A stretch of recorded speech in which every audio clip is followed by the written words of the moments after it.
Happy Thanksgiving, you filthy animals, and welcome to Under the Bridge. Welcome to Under the Bridge. That was a little aggressive. Yeah, I felt like doing that quote from Home Alone too, but I gave it a little twist because it's supposed to be Merry Christmas. Oh, fair. Well, yeah, but of course, it's not Christmas yet. Yeah, the Christmas celebrations can come when Thanksgiving is past. Yeah, honestly, I wouldn't mind having a couple weeks in between, but right. That is not the nature of our capitalistic society. Fair. Did I say welcome to Under the Bridge yet? You did say welcome to Under the Bridge, and I got distracted by how aggressive the intro was. True. I'm Cody, aka the Scarlet Troll. And I am Greg, aka Greg. And, yeah, the holidays or whatever. It's the holidays. It's the holidays. Interestingly, we are recording this a day earlier than we usually do, so we might miss some... If there's some earth-shattering news that happens on Monday and we don't cover it, that's why. We'll get to it. Right. We'll get to it. Indeed. We will get to it when the getting comes. Yeah, when it's there to be got. It's there to be gotten. Anyways, let's talk about something that I don't understand, but is apparently very important to today's youth. Let's talk about Fortnite. Which, ironically, I feel like, if we've talked about it before, I genuinely can't remember. I feel like this is the first time we've ever talked about Fortnite on this show. I think this is genuinely the first news item about Fortnite that's ever come up. Right. To be fair, we don't always have gaming news every week, and I usually only talk about stuff that matters to me. Yeah, and as I say, and with that as well, neither of us play Fortnite, as far as I'm aware, at least. Yes. However, there's been a content rating update that restricts the use of some cosmetics and locker items. I don't know what Fortnite Creative Islands are, but apparently they're maps and some of them can be rated E. As a result, some cosmetics have been given a rating of T and have been banned from those Creative Islands. So, what has my interest in this? Because from what I understand, this hasn't actually been, integrated yet, right? They're just talking about doing this. No, it's happened. Oh, really? Yep. Okay, so then my question is this just Epic Games themselves doing it, or is this actually being rated by the ESRB too? Because if it's being done by the ESRB, that opens up a huge can of worms. Yeah, I am not seeing where this came from, so... Yeah. It could be Fortnite just trying to stay ahead of the curve and try to beat the ESRB to the punch. Right. The real downside, though, is that apparently the decisions on what's rated T and what isn't are stupid. Oh boy. Yeah, I think Venom has been restricted, but Michael Myers and his knife pickaxe have not been. No. Right? Isn't that just bizarre? That is just, completely backwards. And of course, the general ickiness of, this cosmetic item that you paid money for, yeah, you can't use it in all aspects of the game anymore. Good luck. Yeah, that's a little gross. That's a tiny bit gross. Thanks for spending money. Thanks for probably voting us best ongoing game at the Game Awards before we did this. I mean, it's probably gonna win that award regardless. I pray not. Genshin Impact's got a pretty big fan base, as I understand it. True. Genshin Impact could take it. I don't know who else is out there. This is a weird timeline. This is a very weird timeline. Fortnite has actually issued a statement on the backlash to this update, though. Oh, have they? Yes, they said about 7% of Fortnite outfits can only be equipped in islands rated teen. Over the next year, we will enable most of these outfits to be compatible with all ratings by having them auto-adjust appearance based on the island you want to play. Okay, that's... something. Yeah, that's better. But also, assuming that you had the foresight to know this was coming, why didn't you work on that? I can only assume the answer is something involving investors. But it feels like it would have made more sense to just take the extra time to also make those changes to the cosmetics and then just do it all together in one go. Yeah. Plus, AAA gaming is a cesspool of worker exploitation, so that probably too. Didn't have enough time. That's too, I'm sad to say. It really is sad when you break it down like that, but nah, that's just how it be. Indeed. So anyways, that's probably the last time I ever cover Fortnite on one of these. We'll see. I still don't know how that game works. I don't either. Well, I kind of do, but I still have no interest in playing it. The only thing I really know about the game is that I kind of have respect for the fact that the people who make the game were able to make so much money on cosmetics and not necessarily by breaking the game with advantage things. So yeah, I will give the game that much. I got a couple little Taika Waititi updates. Oh boy. Yeah, so at the premiere of Next Goal Wins, he was asked about his Star Wars movie. Oh, and I'm curious what the answer was to that, or what the response was to that. Well, it's still happening.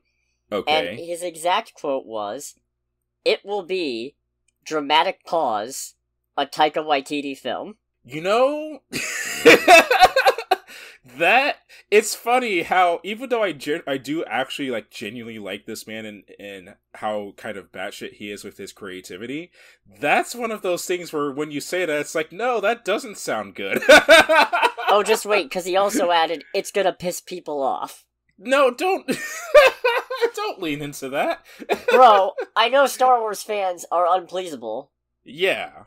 I mean, not, because there are some things they like, but I know that, like, on the whole... It doesn't help that the Star Wars fandom is so huge that you're never going to make 100% of the people happy, and that's true for everything, but it becomes more true the bigger the fan base becomes. Yes. So for something like Star Wars, it's pretty much a coin toss if you hit 50%.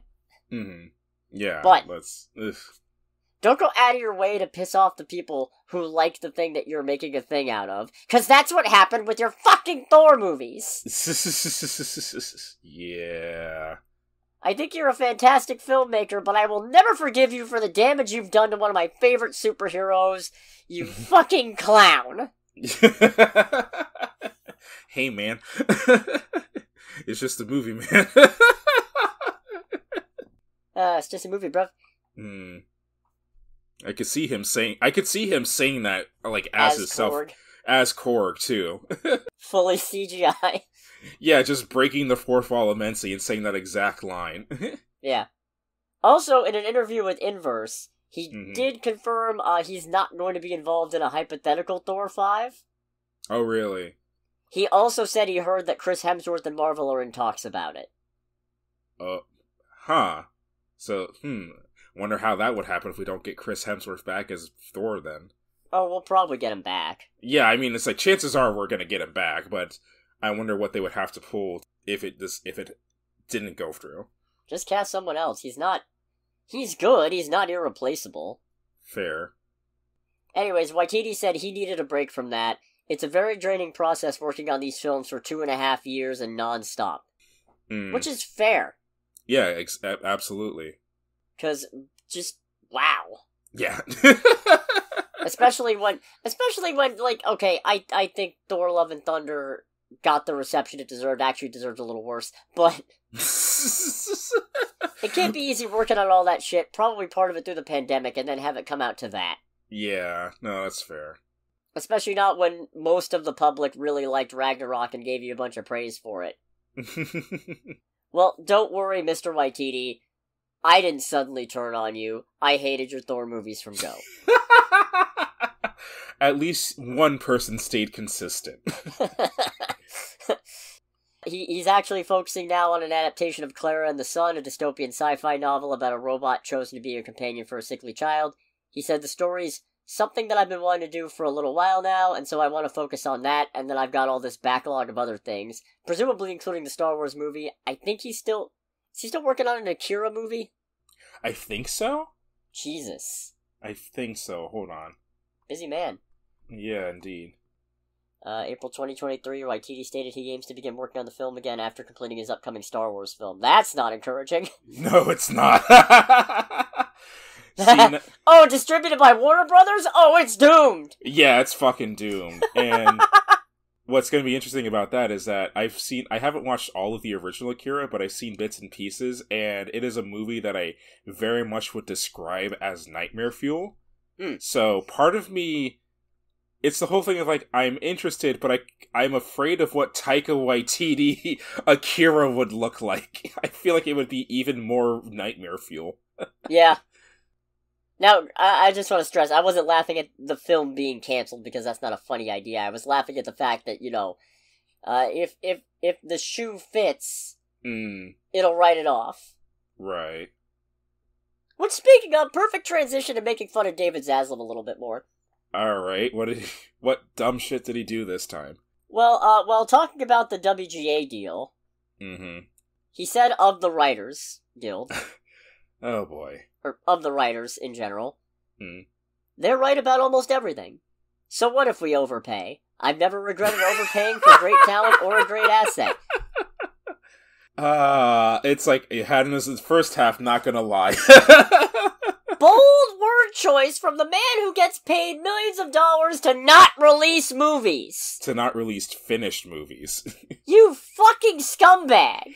You absolute head up your ass, completely unaware, fucking ding-dong. I hope you're fired.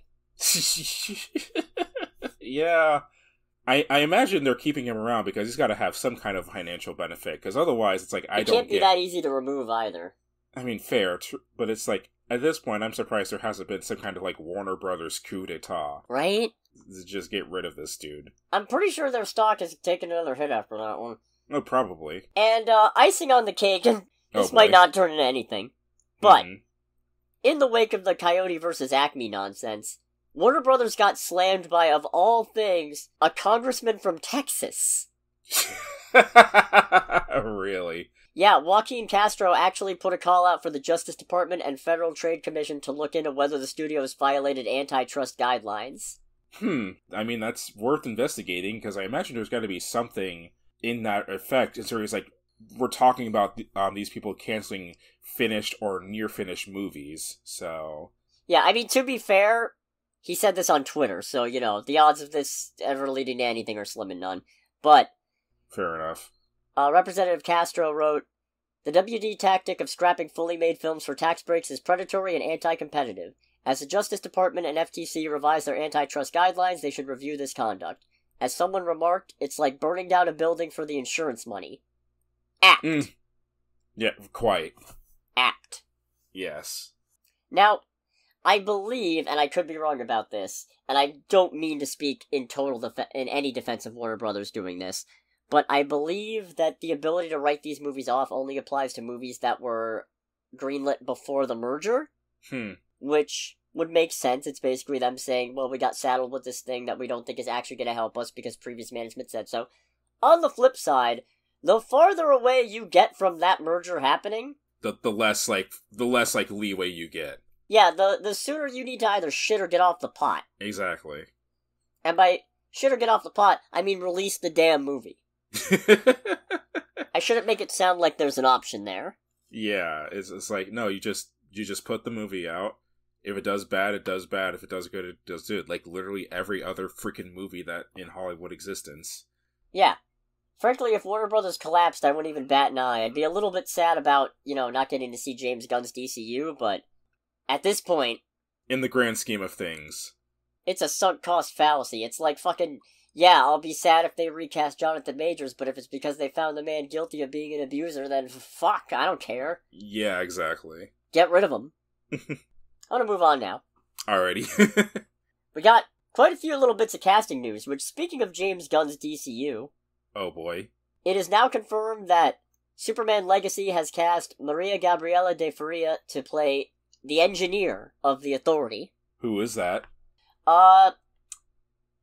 She's the engineer. Wow, how compelling! Look, the Authority is a weird, bonkers fucking concept. She's basically like a technopath with a nanotech suit built into her body. Okay. She can do a lot of wacky stuff, functionally, using nanotech. Nanomachine, son. Yeah. Sorry. No, it's fine. The interesting part is that previously when asked, James Gunn said, "I never said the Authority would be present." So this means one of two things. Either one, he was misdirecting us, or two, the Authority, as in the group, is not in the movie. But she is. Yeah, like just certain members of the Authority are going to be showing up. Yeah. I'm really hoping we don't get Because I've heard some ideas that Superman Legacy might include an adaptation of What's So Funny About Truth, Justice, and the American Way. And I'm all for seeing that adapted eventually, but you gotta have Manchester Black in there. You just gotta. I don't know who Manchester Black is. He's a psychic asshole. So a psychic. Yeah. The premise of What's So Funny About Truth, Justice, and the American Way is that a new supergroup called the Elite shows up who aren't afraid to use lethal force to deal with supervillains. And okay. They keep calling out Superman and getting in his way and being assholes and going, "You're old hat, old man. You're washed up. Get out of here."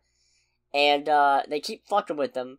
They even make it look like Lois, like they managed to kill Lois. Superman snaps, beats the shit out of them, has Manchester Black shit in his pants, thinking he's gonna be next to die.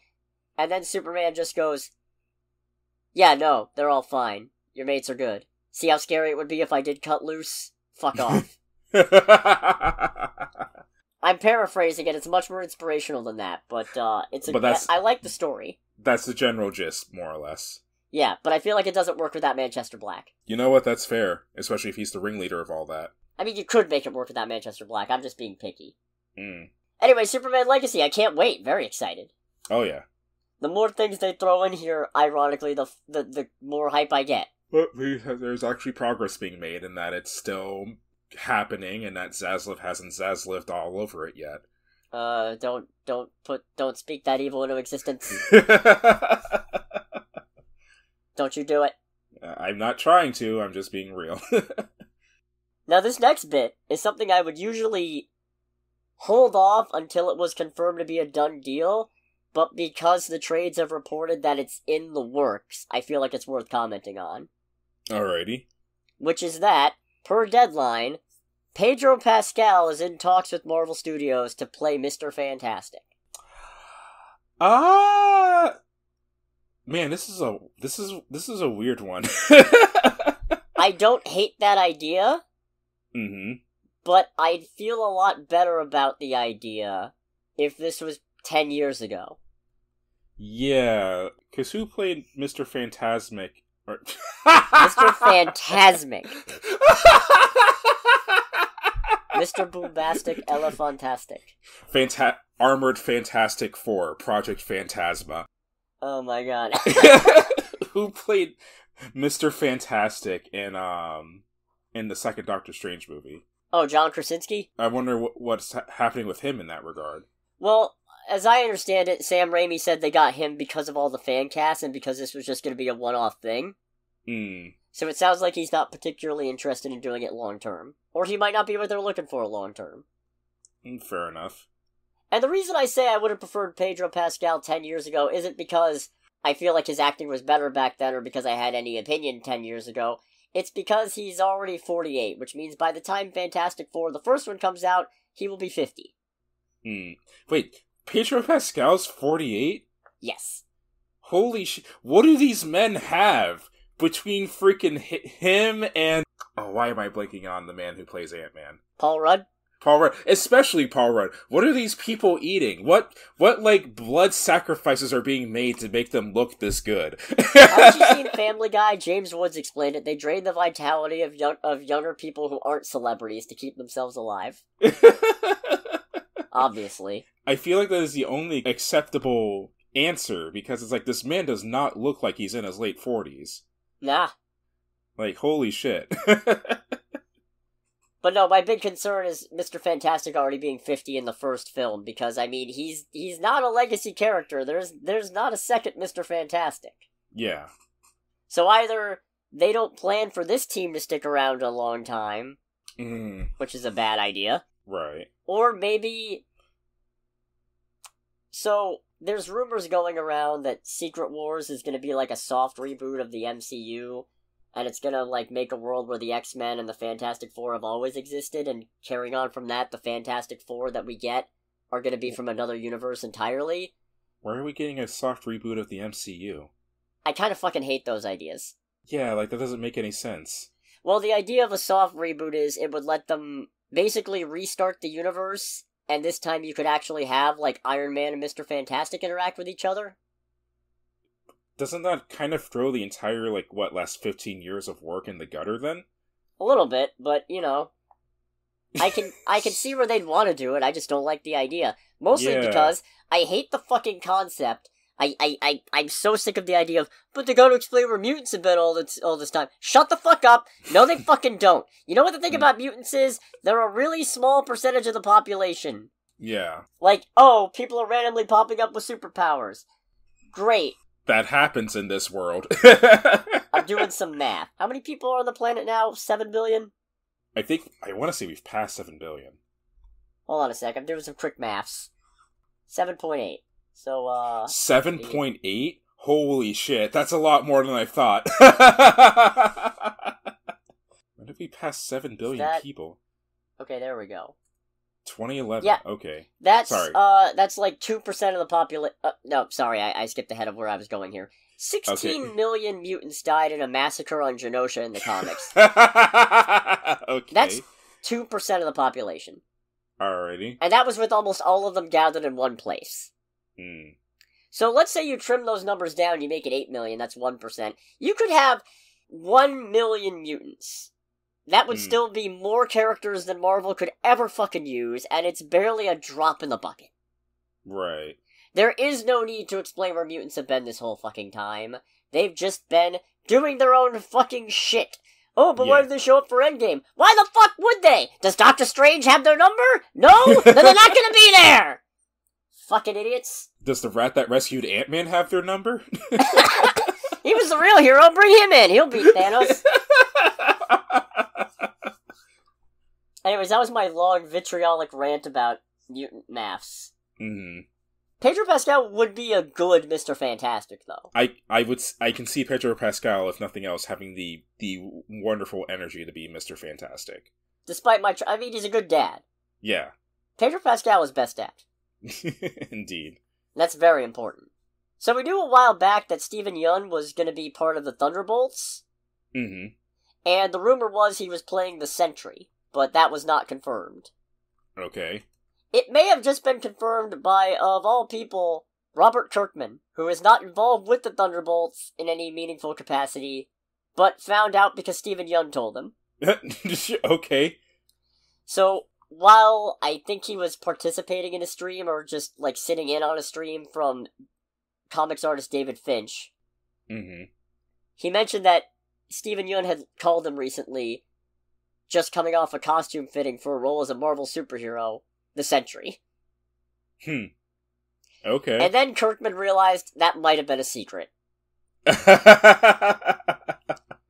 His reaction was, whoops. I don't think this is going to get anybody in trouble, and then just switch gears to, I don't care, I don't work for Marvel, what are they going to do to me?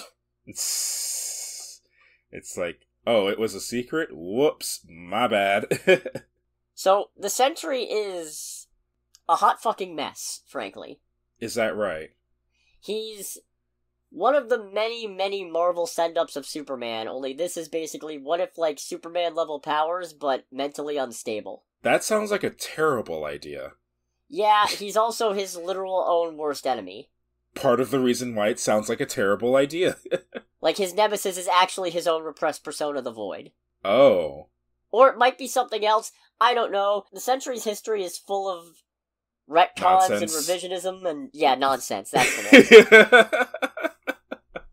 Case in point, he was made in the 2000s, but he was retconned into, oh no, I've existed since the 60s, but I made everybody forget about me. How? Doctor Strange or something? I don't know. That's man, I never thought I'd get to the point where the answer is Doctor Strange would be a cop-out. I mean, to be fair, look what happened with No Way Home. You calling that a cop-out?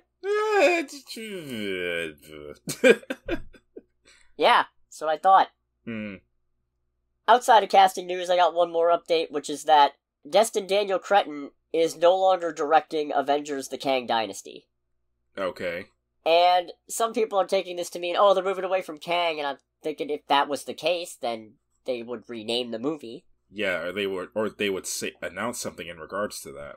I truly don't understand this insistence on people peddling the idea that Marvel's gonna move away from the Kang story just because of the Jonathan Majors thing, because it's like, bruh, this is literally the easiest character in the world to recast. Yeah, it's like, it's literally a all-powerful shapeshifter. He can be whatever the hell you want. You've established there's a million of the fuckers. Some of which don't even look like Jonathan Majors. I mean, so far they've all looked like Jonathan Majors, but you've also established variants don't have to be played by the same actor. Case in point, Spodermans. Yeah, right. Easy enough. Anyways, it sounds like that is not the case, because the reason he's apparently exiting is so he can focus on his other Marvel projects. Oh, really? It wouldn't surprise me if this means Kang Dynasty is probably looking at yet another setback, and therefore Secret Wars is, but hey, fine. Spread out the multiverse saga all you want. You probably need the time to work on it. Yeah, and joining Blade in the wonderful, loving category of movies we will never see before we die. Anyways, according to the Deadline article that reported it, he's currently busy working on both the sequel to Shang-Chi, which we still don't have a date for. Honestly, I didn't even know that was being made. No, that got announced ages ago. Was it? Yeah. Oh, shit. Okay, which makes the fact that we still don't know where he was popping up again even worse. It's like, this was a really popular movie, and it did pretty damn good considering it came out while COVID was still a thing. I mean, it still is, but you know. But like, actually, like, fully in control of the day-to-day, like, levels. And apparently, and this one astonishes me, because I thought for sure, with all the overhauls they were doing, this was gonna get scrapped. But apparently, he's also still busy working on the Wonder Man series. What? I forgot what Wonder Man is. The Hollywood satire thing, Trevor Slattery, Ben Kingsley was going to be in it. Oh, okay. And the guy who plays Black Manta is apparently playing Wonder Man, although I don't think that ever got officially confirmed. I mean, to be fair, Marvel still hasn't acknowledged that this show exists and that they're working on it. So is this one of those things where it's like Marvel's pretending this isn't a thing, even though like everyone else is actively saying, oh yeah, this is happening? Yeah, exactly. Also of note, according to Deadline, it will be under the Marvel Spotlight banner, indicating that it is not actually connected to the greater metaplot that's going on. Oh boy. Which, okay, I mean, I wouldn't really have expected it to be. I thought Wonder Man himself might be, but if he doesn't come out of a Secret Wars portal or whatever, hey, that's fine. Yeah, it is what it is. Yeah. Boy, it feels weird to not say, let's go to the writer's strike, but like, or the actor's strike. It's weird to not say, here's some strike news. But some would also say that's a good thing. Yeah, no, that's good. That's 100% good. It's just weird after it weeks. Yeah, as I say, I will give you that it is actually months. Weird thing. Yeah, it's like, what, 5 months, 6 months? Something like that. All told. Criminy. Let's go to trailer time. Let's go to trailer time. It's trailer time again. We've got movie previews to watch. It's trailer time again. After weeks and months and... I've been waiting for this movie for a long time. I'm fucking kidding. It's Madam Web. No. Now, if it wasn't for Sony... No, still no. I'd almost be a little interested. It doesn't look great, but time loop to stop the Terminator, but the Terminator is a Spider-Man, is actually kind of interesting as a concept. Right. It's a shame that, based on the dialogue in this trailer, it's going to be fucking terrible in execution. Yeah, it's... I don't know. So I feel like the thing... Because I actually rewatched the trailer a couple more times after seeing it the first time, because I wanted to make sure I wasn't crazy. It felt like they were... like. Well, I mean, I am crazy. I watched this trailer 3 times, but still. I've only done twice, so you're doing better than me. It feels like some of the... In talking about the dialogue, some of the delivery felt oddly dry. Right? You mean like, he was in the Amazon with my mother, she was researching spiders before she died? Yeah! That, and honestly, with the one that really stuck out to me was towards the end of the trailer, where they're all in the ambulance, and Dakota Johnson is doing the whole, like, wait for it, and then just says now. And the thing is that it just sounds like she loudly says now. There's not a lot of, like, emotion behind it. I'm not going to pretend that I know what goes into saying this kind of thing, because I'm not an actor. But it was one of those things where I felt like, it's like, even though it's such a weird and small thing to focus on, it just stuck out. Because it's like... Oh, yeah, mistaking volume for emotion. I know that well. Yeah. Is there something you want to talk about, Cody? No. I mean, no! But yeah, it's just one of those things where it's like, even though it's a tiny thing, it's like, why does it feel like no one's having a good time here? I don't think they are. The trailer did get a slight laugh out of me when Dakota's with all the other women. It's like, I think I can see the future. And then someone just throws, like, I think an apple at her. It's like, what the hell? It's like, she didn't see that. It's like... Yeah, Maddie Franklin throws one at her. Yeah, and it's like, you know what? I can't knock her because I feel like I would do the same thing. I, too, would probably just randomly throw an object at someone and be like, are you sure about that? Well, to be fair, it's Celeste O'Connor. Maddie Franklin is the character she's playing. Oh, okay. Also, interestingly, Isabella Merced, playing Anya Corazon in this, she's also Hawkgirl in Superman Legacy, or gonna be. Oh, really? She cashed that Sony check and immediately went to DC. I imagine the line delivery here is everybody's spirits being broken on thinking they signed up for a Marvel movie and then being told it was Sony Marvel. Yeah, it's like, well, you did sign up for a Marvel movie, just not a Marvel movie. But it's still got Marvel in the tag, so it's fine. It's like, oh, Jesus oh, is it Christ. one of the Spider-Verse movies? No. And it's like, and just like that, my career is over. Okay, that might be a little extreme. That was mean. No, Tom Hardy's doing fine, and I don't give a fuck what happens to Jared Leto, and I'm sure Aaron Taylor Johnson will bounce back. Oh, dude, oh my god, you just reminded me. Did you forget Jared Leto was in that movie? No, but I watched this is a tangent, and I'm pretty sure it's gonna get cut.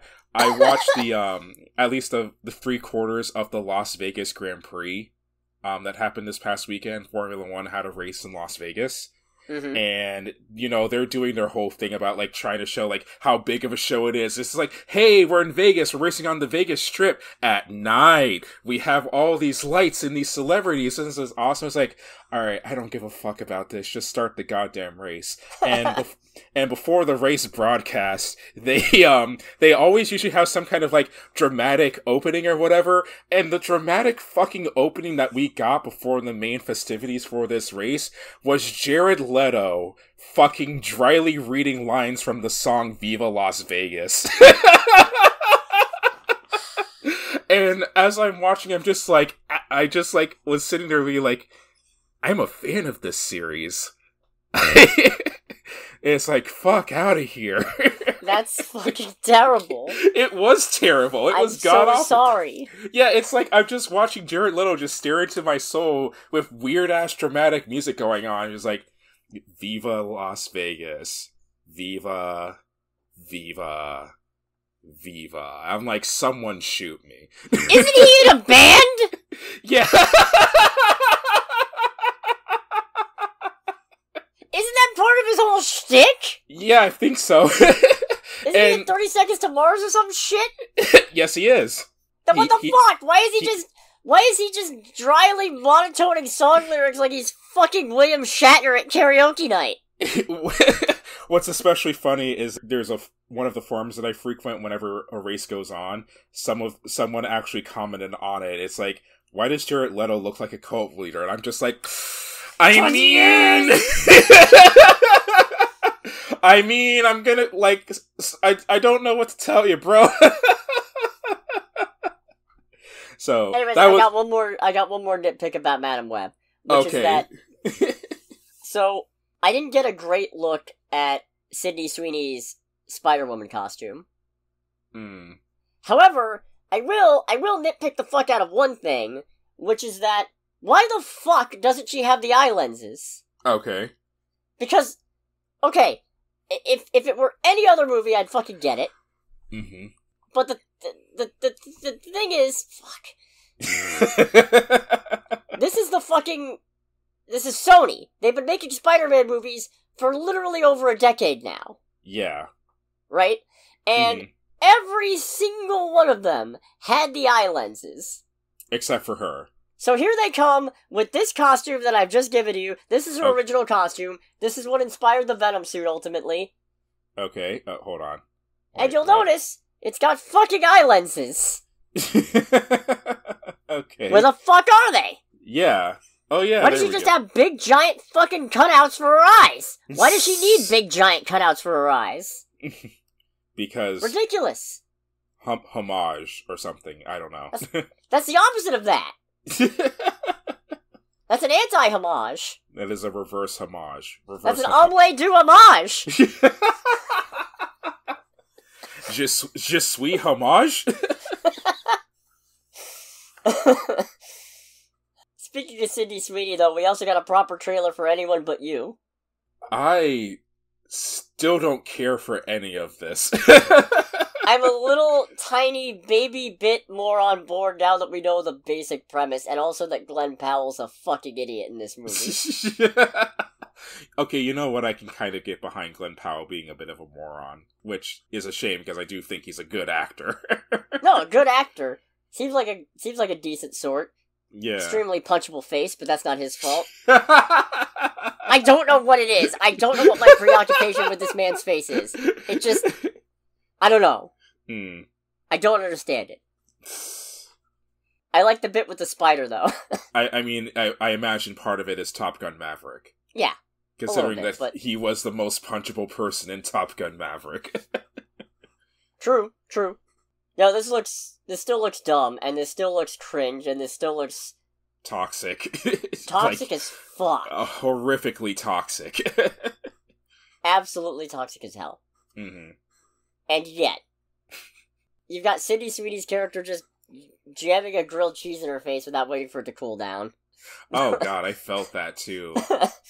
What did you think was gonna happen? Oh my god, no, like fucking... I had pizza this past week, and I didn't wait for it to cool down, and so my tongue has only just recently recovered. Rookie mistake. Yeah, so it's just like, oh, you poor thing, I understand your pain. You've got Glenn Powell's character finding a fucking... Well, she finds a spider in his pants. Mm-hmm. That's not an innuendo. No, like, she literally finds a spider in his pants, and he goes crazy and just strips himself, and she just, like, does a light check over of her clothes. He's like, alright, doing that makes a lot more sense. Like, alright, that's actually kind of funny. Yeah, no, that's pretty good. Especially when they come back and somehow she's in her underwear now, and they're like, what did we miss? And everybody looks at them, what did we miss? I don't know how we get to that point, and I'm hard-pressed to say that I care. Yeah. But I think it'll be funny. Fair enough. So, I guess we'll see what goes on with that one. Mm-hmm. But that's really all that sticks out to me. Also, you know what? Him writhing his way down the beach doing whatever the fuck he's doing. I don't know what that's supposed to be, but that's in my brain.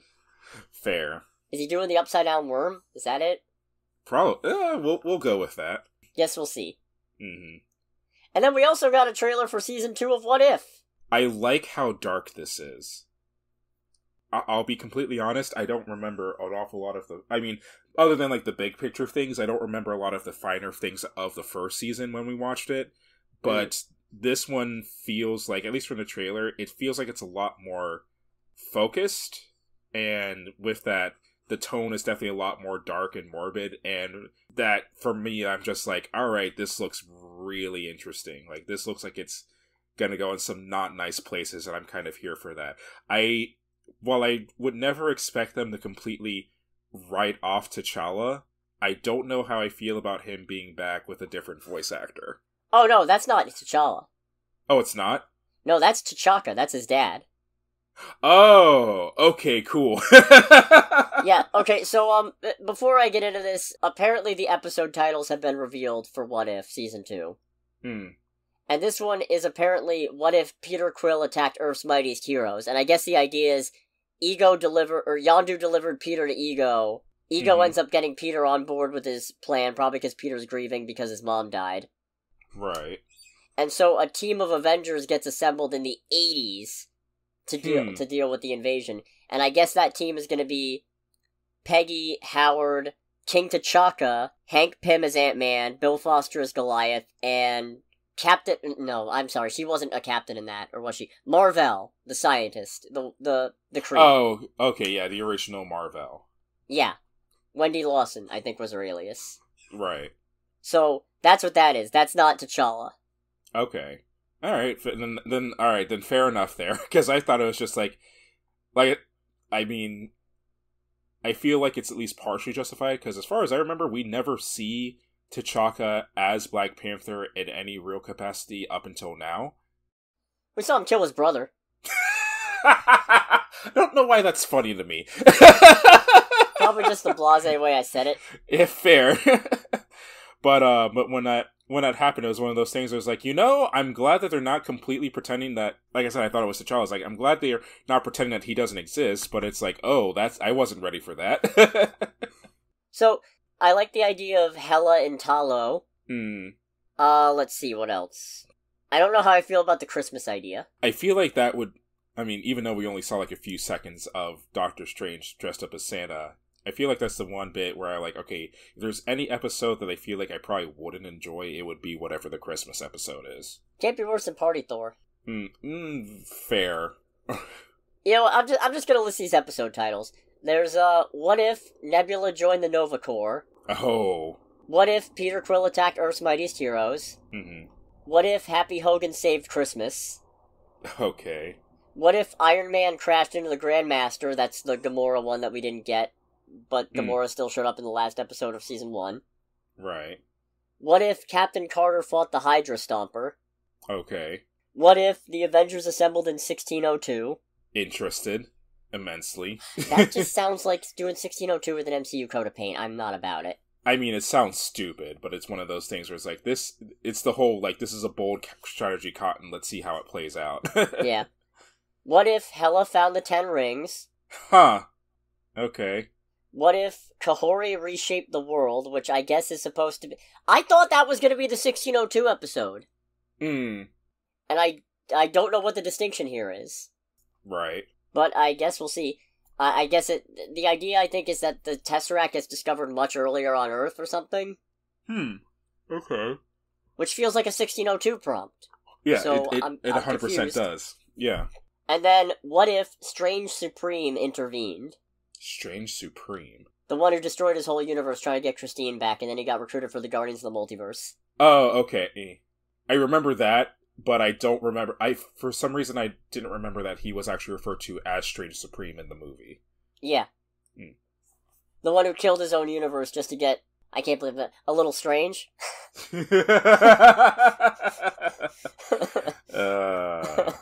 I'm not proud of that one. Actually, I am a little. As you should be. So, I guess I'm looking forward to this. We'll see. I don't know. I miss what I thought What If was gonna be. Which isn't necessarily fair. But I'm more interested in What If as a speculative, exploring an alternate way things could have gone than telling completely new, wacky scenarios. Yeah, that most of which end up not meaning anything in the long run. Yeah. And it's part of why I'm not super enthused by the trailer being darker, because one of my fundamental issues with What If is that very frequently, What If is used as a way to prop up the main timeline by going, if it went literally any other way, everything would suck and be doomed, so all the shitty stuff you don't like that we did, it had to happen. One more day, completely necessary, bro, trust me. I can see how one could get annoyed at that. Yeah. Let's talk box office. Oh boy, I'm surprised you have box office, considering when we're recording. I have estimates. Okay. First place is apparently Hunger Games, The Ballad of Songbirds and Snakes. Alrighty. $44 million domestic weekend in total, no worldwide info yet. Alrighty. Second place is Trolls Band Together. Okay. $30.6 million domestic weekend and total for a $108.1 million worldwide total. It looks like there's a tie. Oh, really? Which means it's probably not going to be a tie by the time we're done, but right now you've got The Marvels and Thanksgiving both at $10.2 million domestically this weekend. Huh. In the Marvels case, it's sitting at a $65 million domestic total for a $161.3 million worldwide total. That is a 70-something% drop. It's a high 70% drop. Jesus Christ. Ugh. This movie might actually not crack $100 million domestic. That would be disappointing. That's tragic. Yeah. Of all the fucking movies. Y'all motherfuckers got Thor Love and Thunder to like 700-something mil? Where the fuck are you now? I'm kidding, I get it. I don't want to place blame because a lot of the blame's on the studios. Oh, yeah. And a lot of the blame's on the online... I've literally seen thumbnails for YouTube videos going, The Marvels is the worst film I've ever seen, and it's like, fuck off, you chud. Yeah, I'm sorry, like, the movie absolutely has issues, but if it's the worst movie you've ever seen, you have not seen a lot of movies. If it's the worst movie you've ever seen, you need to go outside and touch some grass. Yeah, like, I don't want to gatekeep or anything like that, but it's like... Or a woman, consensually. And then maybe you'll get over your burning hatred. Yeah, for real. It's like, I don't like getting into the gatekeeping thing, but it's like, yeah, no, you if you genuinely unironically say that, you have not seen a lot of movies. And I'm kidding, touching a woman wouldn't solve the problem, it would just make them worse, so... Yes. I'm not going to... I don't want to spread the idea that I'm delusional to think that would fix those people, it won't. It doesn't help that the YouTube algorithm seems to favor that kind of performative outrage and labeling things the worst thing ever, so it's actually part of the grift to pretend that the movie sucks, but I don't have it in me. Fair. Even if I felt like doing it, I just don't have it in me to pretend that this is the worst thing I've ever seen. It's fine. It's actually pretty good. Yeah, I would agree with both those statements. I saw it again a second time this weekend. Oh, good.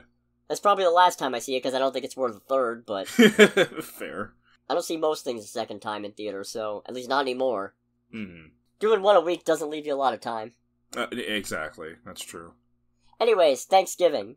$10.2 million domestic weekend in total, $12.6 million worldwide. And in fifth place, Five Nights at Freddo's. $3.5 million domestic weekend, $132.6 million domestic total, $271.8 million worldwide. Against a $20 million budget. Right? That is... I don't want to say disappointing, because I don't want to necessarily wish bad luck on people, but it is a little disappointing in a way. Yeah. Also, Thanksgiving's budget was only $15 million, so... Oh, okay, so it'll probably, like, start making a profit at least by next weekend, if nothing else. Based on production, it still has to get back marketing. True. So, it might not, actually, but that depends on a lot of factors. Right. Anyway, let's talk turkey. I am proud of that one. Oh boy. Let's talk about Thanksgiving. The movie, not the holiday. Even though you should not forget about the holiday. No, absolutely not. Enjoy your Thanksgiving. I'm making meatballs, I've decided. Ooh, nice. Yeah. I'm just gonna make a giant thing of meatballs and just hand them out or whatever. Hell yeah. I'm gonna eat most of them. Fair. I'm gonna eat most of them, but other people can have some. Okay. That's my ruling. Anyways, I got a brand new notebook for this movie. Hell yeah, he got a new notebook. He no longer has a notebook covered in Coke. The drink, not the drug. Yeah. Nice cover. Thank you. Nice cover on your new notebook. Ah? That wasn't funny. I made a little noise. Fair. Anyways, I had more fun with Thanksgiving than I was expecting to have, and I was already kind of looking forward to it. Honestly, I was hesitant about it, because I was like, this movie's stupid. And then I went to see it, and I'm like, this movie's actually a pretty good time. While still being stupid. While still being pretty stupid. This movie drops F-bombs like they're going out of style. Yes, they do. In some very hilarious ways, too. Yeah. There's a couple, like, there's at least a few pretty solid F-bomb involving zingers in this movie. 100%. So the idea is that one Thanksgiving, a big box no, what's it called? What do you call Walmarts? Shit. You're not wrong. You're not wrong. I had a customer who was like, well, do you know how much they sell these? Like, asking about a thing that we sell. It's like, how much do you sell these at Walmart? It's like, I don't know, dude. I don't go to Walmart. He's like, you don't? It's like, no, I go to Walmart if it's the last resort. Man, that's funny. What it was called in the movie, or what it's, like, just generally referred to as? Just as general classification. I usually refer to stores like Walmart and Publix and whatnot as, like, big box stores. Okay, so the local big box store is actually having a sale on Thanksgiving to get ahead of Black Friday because, capitalism is a harsh mistress. Mm-hmm. As the box office just demonstrated. Yeah. Some shit breaks out of control, and some people get trampled. Few people die. Few people die. And then a year later, someone starts going around in a John Carver mask, killing people who were affiliated with what went wrong. Mm-hmm. And therein lays the basic premise of Thanksgiving. Yeah, meanwhile, you've got the main girl whose boyfriend's ghosted her and she's dating some new asshole who's he's just kind of an asshole in, like, that petty way, you know? As I say, that guy has a punchable face. That man doesn't have a punchable face, that man has a punchable demeanor. There's a difference. You know what, fair. I'm more likely to punch that guy than I am Glenn Powell. Fair. Partly because I know Glenn Powell would lay me out, but I think I could take that other guy. Fair. I'm kidding, I wouldn't punch anybody. Violence isn't the answer, kids. And if there are any kids watching this, I'm sorry. Don't. Yeah. Maybe point your parents at it, though. Mm-hmm. So this is a new, like, Eli Roth horror movie. Yep. I am not generally a big fan of the man's work. Mm-hmm. This is one of the better ones of his that I've seen. I think this is the only thing of his that I've actually, like, seen all the way through, because I can't remember seeing any of his other movies. Or if I have, I just genuinely don't remember. Oh, that's right, he's doing Borderlands. Oh. If it ever comes out. If it ever... Now, I know I've made this joke multiple times, but holy shit, genuinely talk about a movie that probably won't come out before we die. I've heard, like, just jack shit about that movie. Oh shit, he made the new Death Wish. Oh, did he? I didn't like that one. Surprisingly tame. So, this is the first movie of his I've seen all the way through. Sounds like the first movie that you've made where you actually enjoy it. Yep. And, yeah, this is a weird movie that it is equal parts gory as it is fun and funny. It is exactly as advertised. It is a dumb, over-the-top slasher with some ridiculous, appropriate holiday-themed attacks and kills. Yeah, which kind of leads into some genuinely hilarious moments, if you can believe it. Yeah, no. Some of these are so over-the-top and horrible, they circle back around into being funny. In fact, I'd argue a lot of them do. Yeah, like, one of the reasons I don't really do a lot of horror is just because I feel like horror movies... But the level of gore that I can tolerate is very, very flexible, and not at all consistent. Because there are definitely some instances of gore where I'm just like, yeah, I don't want to really see this, and others where it's like, oh, this is fine. The gore in this movie is so... It's like how one of our friends who really doesn't like gore, she talked about like how she can tolerate the gore in Hellsing because it is so completely ridiculous and over the top that it circles back around to being like, alright, this is fine, like, this is not how the human body actually works, so... Oh, you know, I think I got a prediction wrong here. Nobody did get it with a waffle iron, did they? Not directly, at least. Alright, I thought that was some foreshadowing, but I was wrong. Anyway, sorry, continue. No, this movie's a good time.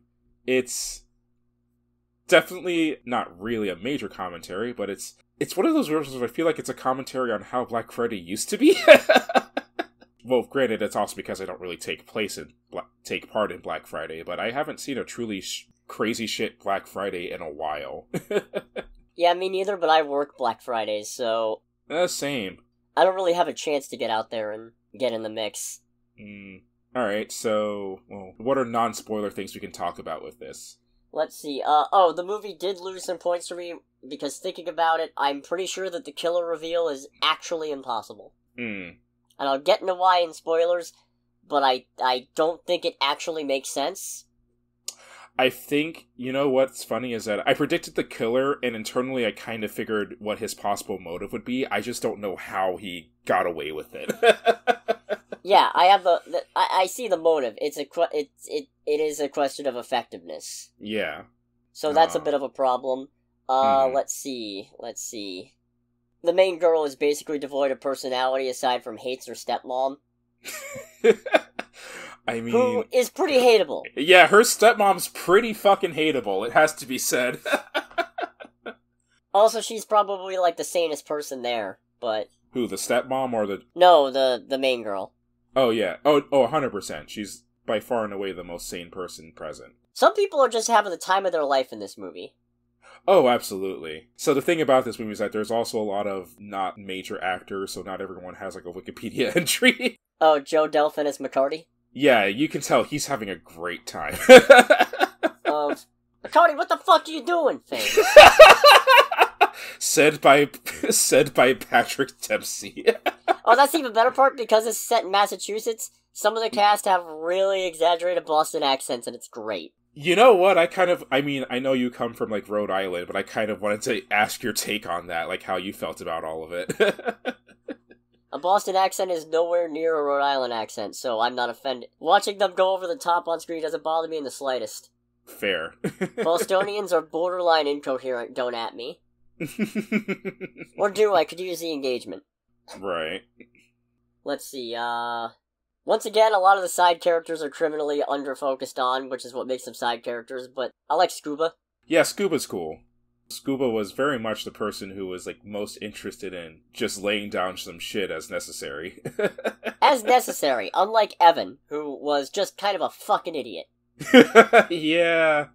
Yeah. Game's canceled. I'm gonna go play anyway, by myself. You can't play football by yourself. It's just... Fuck! There was also, like, Jalen Brooks as Bobby, so... He's fine. Yeah, he was... Man, I felt like I kept on going back and forth on... Is like, I can't decide if I actually like this dude or not. I think by the end I was just like, yeah, he's okay. I don't hate his ass, but I don't exactly want to have beers with him either, so... Yeah. Patrick Dempsey's in this and having a good time. Oh, he's having a great... I very much maintain, like... Kind of like what the Emoji Movie was to, what's the man's name? TJ Miller? No, Professor Xavier. Oh, Patrick Stewart, yeah. Yeah, kind of like how the Emoji Movie was to Patrick Stewart, how he said it was stupid, but he did it because his grandkids would watch it. This to me is Patrick Dempsey's "this is stupid as fuck and I'm here because I'm having a good time" movie. Granted, I have not watched a lot of Patrick Dempsey's filmography. I'm much more familiar with him as the owner of a professional racing team. Really? Oh yeah, no, dude loves, like, sports car racing. Like, huh. I want to say he genuinely has a partnership with Porsche because of all the racing he does. He's going to be in the Ferrari movie, too. So... Okay. Alright. But yeah, like, man loves motorsport, and because of that... Oh, he was the detective in Scream 3! Oh, was he? No wonder I didn't recognize him. That's a 23-year difference. Fair. Oh, fuck, the lady who gets trampled in the opening, that's Gina Gershon. Oh, okay. She's one of those people who's been in a lot of stuff, most of which you and I probably haven't seen. And therefore trying to name any of this isn't going to work. Yeah, let's see. Oh god, she's been in a lot of things. Holy shit. Like, is there anything that... She's gonna be Mad Moxie in Borderlands, I guess. Oh. Alright, cool. What, is everyone who's, like, in this movie connected to either Eli Roth or the Borderlands movie in some respect? Good times. Ends up being a thing where it's like, alright guys, so Kevin Hart can't make it as Roland, so we're gonna cast Gabriel Davenport instead. God almighty. Alright, we'll talk about a small world in that aspect. Yeah? The dad sucks. The dad does... Well, he sucks, but he gets better in the second half. He gets better, but he doesn't really have a chance to, like, put it into practice. You know? I mean, there's... I feel like there's reasons for that, some of which involve rope. Yeah. It's hard not to talk about spoilers for this. Yeah, no, I can't think of anything without getting into spoilers. Yeah, if you're not into slashers, definitely don't. But yeah, if you absolutely. are, 100% do. Yeah, and it's a pretty fun slasher, too, as far as slasher movies go. Yeah, because the thing is, it's not going to change your mind on the genre. It's not going to open any new eyes, enlighten any new perspectives. It's certainly not going to change your life or anything. Mm-hmm. But it's fun. It's dumb fun. Yeah, it very much emphasis on dumb fun. And really, I respect the fact that it actually sticks to its Thanksgiving theme. Oh, yeah. Yeah. Because didn't you say the whole thing about this was, like, Eli Roth was like, you know, everyone's made a horror slasher movie based on, like, Christmas and Thanksgiving, or Christmas and Halloween and all that. Why has no one made a Thanksgiving movie? I don't remember if that was the idea, but it was because, Well, that and it was a fake trailer in Grindhouse. Yeah, that's the one. I know that part, at least. But no, there aren't enough Thanksgiving slashers, and no, Thanksgiving doesn't count. Thanksgiving absolutely does not count, and never should count, in my opinion. The fact that the killer is a sentient fucking turkey means it is not a slasher, it's just a dumb monster movie. Yeah.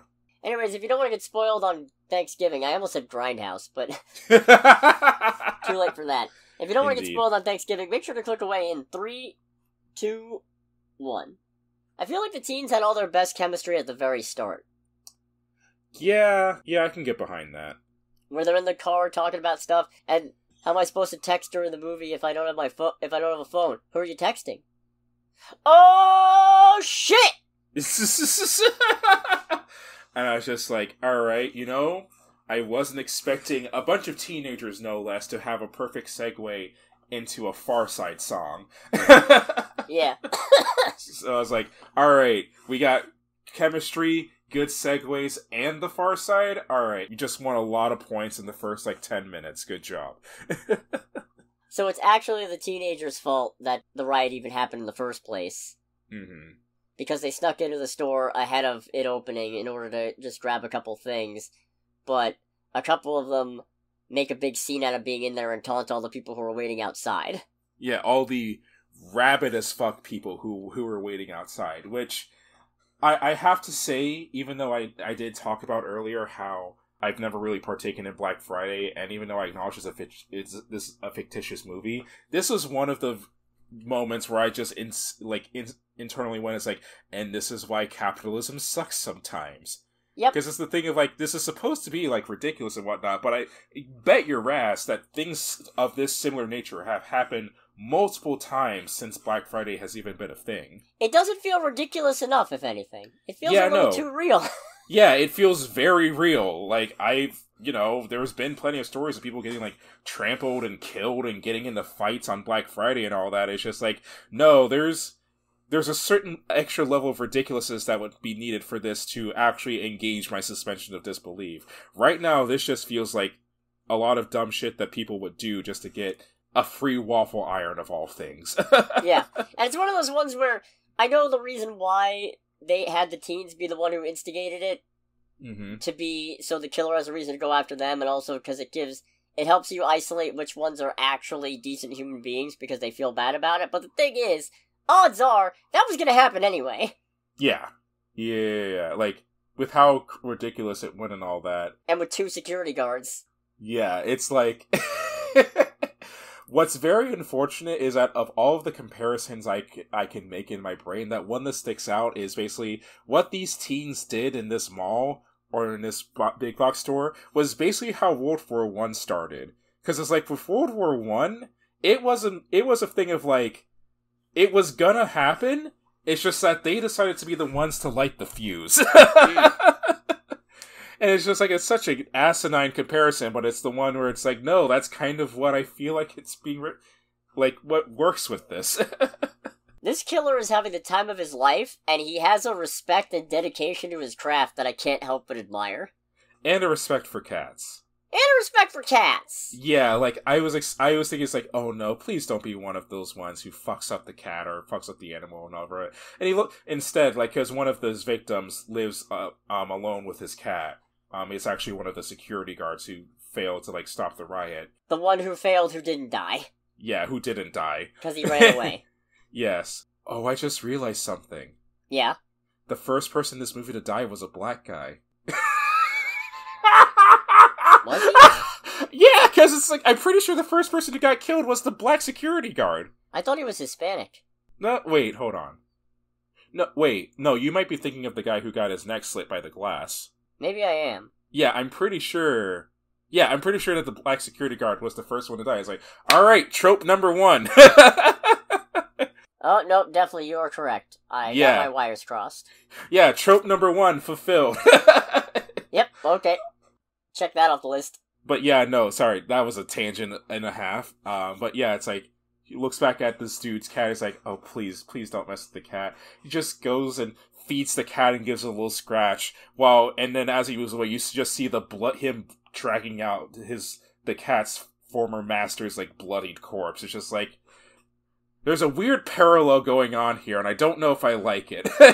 Having more empathy for animals and human beings, I respect it. Hope I haven't incriminated myself. I do want to say, to your point about the dad getting quote-unquote better, I just want to share a little anecdote, and that's, at one point when talking with his daughter, he's going over how he was in a dark place when his wife died, and then goes, I threw myself into my work, and it might have been at your expense. And at the way he said, might have been at your expense, I twitched so hard, I hurt my shoulder. So you know what? That was a thing when he said that. I was just like, you're not there, but you're getting close. You're almost not an asshole. It's like you're almost there. You're just a step away. You're just a step away from being there. To me, it's the thing of like, well, not completely there. He was like 90% of the way there later on when Aster's sitting there talking with the police. He's like, no, my daughter's white. Right, we have to go through with this. It's like, thank you. Like, did you say my daughter's white? No. My daughter, when he goes, my daughter is right. Okay. I mean, everyone there is pretty, like, the majority of the people there are pretty white, so that would just be a statement of obviousness. Yeah, fair. Except Scuba. Except Scuba. The killer is very much someone who's into his craft and just into the whole message he's trying to send about Thanksgiving being a wonderful time to gather your family and your worst enemies. And murder the latter brutally, viciously, and murder the fuck out of them. Let's see, who got the worst? Do we think? Because I'm gonna put it on fucking the Kathleen. woman. Yeah, Kathleen, 100% Kathleen. Like, got baked alive in a fucking oven. That's that's worst. No one had a good death in this movie, but by far and away she got the worst. Because it's like, I guarantee you, if nothing else, everyone else who died a hell of a lot quicker than she did. Yeah. So I would the first kill done by the killer at least. Where that one woman who was just like, just a shithead who probably deserved it anyway. Yeah. She gets bisected by a dumpster lid. What do you think? Oh, that would bullshit. Very. I mean, okay. Like, she would have died. I have a feeling, especially if it's a metal dumpster lid, 100% would have been killed, but I don't think it would have been a clean cut, especially because it's like, I remember someone bringing this up in a thread talking about, like, you know, ridiculous things in movies and all that, and one thing that they mentioned that was kind of at the top of the thread was a thing of how, like, I think they were some, like, yes, I've worked in, like, medicine and all that, and the way that a lot of movies just, like, cut people's, like, heads or bodies clean in half without any interference from the vertebrae, not gonna happen. So to that extent, that's the one that I would vote. That one was completely ridiculous and very badly CGI. The CGI is what was, like, the immediate thing I noticed when it happened, because it happened so fast, too. I was just like, oh, okay, I guess this is what we're going with. This is completely ridiculous, but I'm okay with that. Because I'd rather be completely ridiculous than relatively realistic, and as such, doing a much better job of grossing me out. True. So she got bisected by a dumpster after getting her, some of the skin ripped off her face and hand. Yeah. I honestly had a much harder time with that than with the bisection. Yeah, because you can, like, kind of feel that. Yeah, 100%. You get, like, phantom empathy pain or whatever the fuck. Oh, yeah. Going like, oh, I don't want to... And then, let's see, who was next? I think the security guard was next. Yeah, he was next. He got stabbed through the chest with a turkey carver? Yeah. That's not a good way to go. No. Man, it's a thing, like, I know it was shown in the trailer, but it's like, I also have to respect the whole thing of how the killer killed all these people. If it was, like, hands-on, it was with, like, Thanksgiving things. You know, cutlery and shit. Which I honestly thought was kind of creative. Yeah?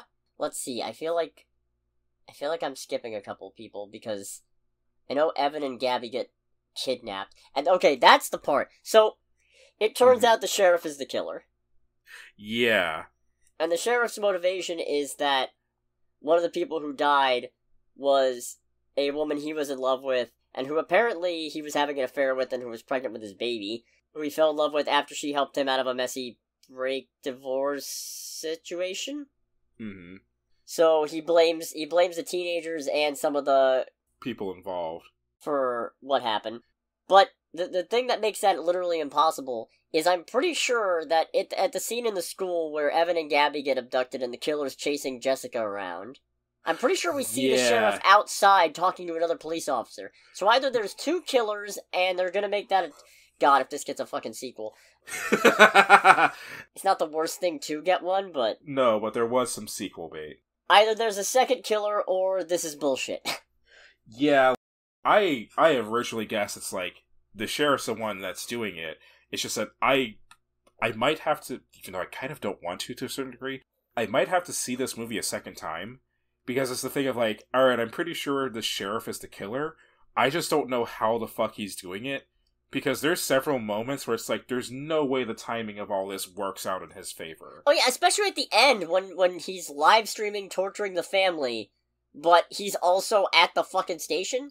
Yeah. There's no way this fucking pans out. Yeah, and especially since it's like, it'd be one thing because I don't think it was a static camera during that live stream. I want to say someone was actually moving the camera around to show all the people there. I guess to be fair, that could be on a time delay because the phone was pointed at a monitor. So he could have pre-recorded that and then live streamed. So I guess that's not as unfeasible. No, but if that was the case, it would have been cool if that was actually explained. Yeah, and also there's still the damning evidence of him being outside the school talking with somebody while the killer's already running around. Yeah. I thought it was Bobby. You know what? I can see what you think was Bobby, especially since the movie actually does a really good misdirect, too. The movie does a very good job giving a lot of different people a motive and keeping you guessing about that, and it's part of why I feel let down by the fact that as far as I can tell, the actual reveal is literally impossible. Yeah, like... You had all these other suspects it could have been, and instead you picked somebody who had the motive, but it seems actually impossible could have been. Yeah, and it's especially a thing, too, where... Granted, I feel like it's where they included it, but it's like, they did a one-up on Bobby, because all the people that you suspect are given motive and given means, but they do an extra thing with Bobby, because with Kathleen and her untimely demise... She dies because she's trying to escape, and as she's trying to run away from the house or whatever that they're in, the killer actually one hand throws a rake into her back and just like puts her down that way. It's just like, oh, that's 100% Bobby. Oh, and also while she's fumbling around, that one of the little baskets has a bunch of baseballs in it, and a whole shtick with Bobby is he was a really good baseball pitcher. He was called Golden Arm, and he gets his fucking wrist trampled on during the rampage. And that basically ended his career, and he disappears for a year, and then mysteriously comes back at the same time. So, and he mentions how physical therapy's going really well, so it's like, it's him. That this man one-handed a pitchfork into somebody. Yeah. Now... Accurately. Yeah, for real. Now, granted, it's like, again, people are given motives, in particular, like Mitch. Husband of the lady who got trampled who was having an affair. Yeah, I was trying to think of her actual name, but that works too. He was also the manager, and also the whole reason she was there was she wanted to bring him Thanksgiving dinner because he got called in last minute. Yeah. So, if anyone has the strongest, like, natural motive, it's 100% that dude. Especially since he's shown constantly, like, protesting Right Mart. And it's just like, you guys can just... Well, no, they can't just say the thing, but it's like, you're not making it hard for us to figure out who you're trying to talk about. Yeah. But it's like, he's shown basically the entire movie after the opening act, protesting Right Mart, taking every opportunity to, like, talk shit on them and all that. So it's like, alright, if anyone has, like, bona fide motive, and if nothing else, bona fide means, it's this dude. Also, hint to get the killer should be athletic is the fact that he snaps a man's neck pretty fucking easily. Like, twists his head around backwards. Yes. I'm not going to sit here and say that, like, you know, the sheriff is a weakling or anything like that, but some of the feats that are shown in this movie are just ones where I'm just like, yeah, I don't get it. Honestly, at one point, I thought it was the new deputy, just because of how some of it was going. Yeah, that's fair. But I'm just like, well, why would the deputy, like, be the killer? And then he's cleared, like, pretty quickly, in all honesty, so I was just like, alright, it's definitely not him. I'm trying to think. Okay, because that one guy got his neck snapped. And then the cheerleader gets stabbed through a trampoline. Multiple times. Not as gruesome as the original trailer setup it was going to be, but that's probably for the best. Yeah, I'm glad that they didn't do that, because if I remember somehow right, more uncomfortable because she gets stabbed multiple fucking times. Yeah, like, but I'm glad it did not go the way we thought it was going to go. I will say that. Actually, I think it's worse because I think she gets stabbed through the foot first, and that's just a horrifying thing to think about. Oh yeah, true. Nope. Yeah, no. Moving on. Yulia gets it pretty bad. Oh, remind me. The one with the dad who's definitely not a mobster. It's like, gets in Mercedes. Where are we going? Florida. It's like I don't know if that's better, dog. Man's probably a career criminal. Florida's probably perfect for him. Yeah, you know what? Fair. She's the one who gets the cord holder shoved in her ears, and then she ends up getting disemboweled with a fucking buzzsaw. Yeah. And poor Scuba there, too. Yeah. He gets strapped up from McCarthy, too, and so... Like, if there's anyone I really felt bad for, it was him. Because, like, his whole thing was... He went out of his way to, get a gun and all that to sort of beat this guy. And then left the safety on. Which, in fairness... Good gun safety, but... Man, it's horrible having that happen and just seeing your girlfriend getting eviscerated in front of you. Yeah. So, I was kind of like, oh, okay, you poor thing. Like, at least he lives. At least he does live, yeah. But holy shit. Right. So, the whole family gets kidnapped. Mm-hmm. Jessica gets away, meets up with the sheriff, sees the killer duck in a warehouse, thinks that it's Bobby, deduces that that the sheriff is actually the killer because he's got little, what are they called? I think, like, it was dandelions on his feet. Yeah, for running through the brush after her when she got away. At which point it's revealed that the entire time that the sheriff is talking with her, he's been constantly dropping hints. It's like, you always got to pay attention to the little details. You never know who you can trust and all that.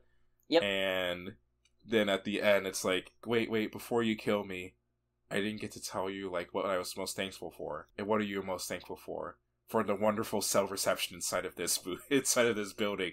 Because she's live streaming his confession using Bobby's phone, which was an evidence on the desk in front of her. Yeah, and what's great about it is that the way she says it, too, was actually really well done, because I felt like it was one of those things where it's like, this is someone who's clearly very proud of what they've done, but is also still batshit terrified.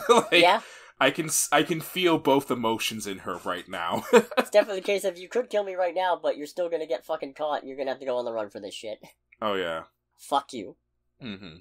Chase ensues, Bobby helps, there's a truck involved, a balloon full of helium, no leftovers, explosion. Yeah, it's like, oh yeah, I think like multiple times they said, it's like, there's gonna be no leftovers, like, oh, they said the thing! The tagline of the movie! Yeah, it's like, drop the tagline.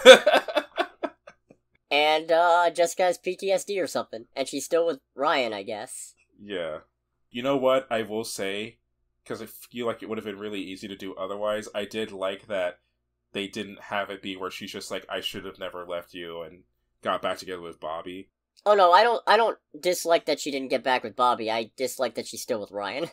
That's fair. That's completely fair. But I would They're rather both assholes of a different kind. Yeah, but it's the thing of I'd rather have that than just have her be like, I've seen the error of my ways, especially when Bobby's like, tell Ryan he's still a dick, even if he is your boyfriend. Yeah. Let's see, some good lines from this movie. When it's brought up that McCarty is selling alcohol to kids, his assistant goes, it's a recession-proof business.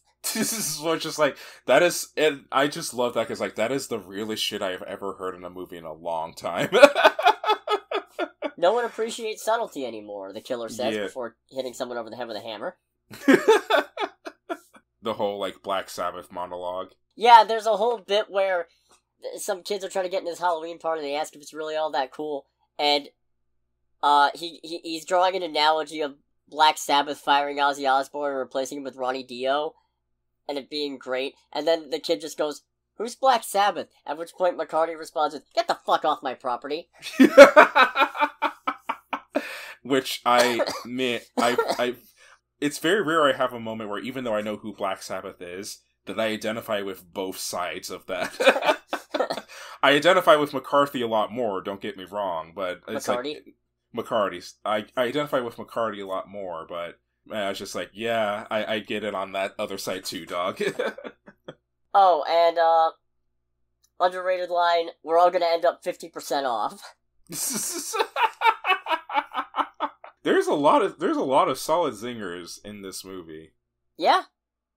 Again, like, I think my favorite too is, like, besides the Black Sabbath one, is the other one where they also do a wonderful job of using McCarty as a jump scare, where he's just, like, in the middle of the plaza or whatever, and just, like, shoots off a shot from a blunderbuss, and Patrick Dempsey just comes over and is like, McCarty, what the fuck are you doing? You didn't do it with a Boston accent, though. McCarty, what the fuck are you doing? Let's see, what else is there? I think that's about all I got. Yeah, I think that's all I have to add. Yeah, it's still worth watching. It's nothing spectacular, but it's a lot more fun than I was expecting to have, and I was already expecting a pretty fun time. Oh yeah, the same. Just don't expect a good killer twist. Yeah. I mean, we already told you who it was, but still. Yeah. So next week, there's a few options. Mm-hmm. There's Napoleon, which the more Ridley Scott opens his mouth, the less I want to see it. I mean, I'm still probably going to go see it. Yeah, that's fair. It's a historical drama with Vanessa Kirby. Yeah, that's fair. I'll probably still go see that one, too. I might still try to see Wish. And then there's also the wider release of Saltburn. Okay. Which is a black comedy psychological thriller, I think is how it was described.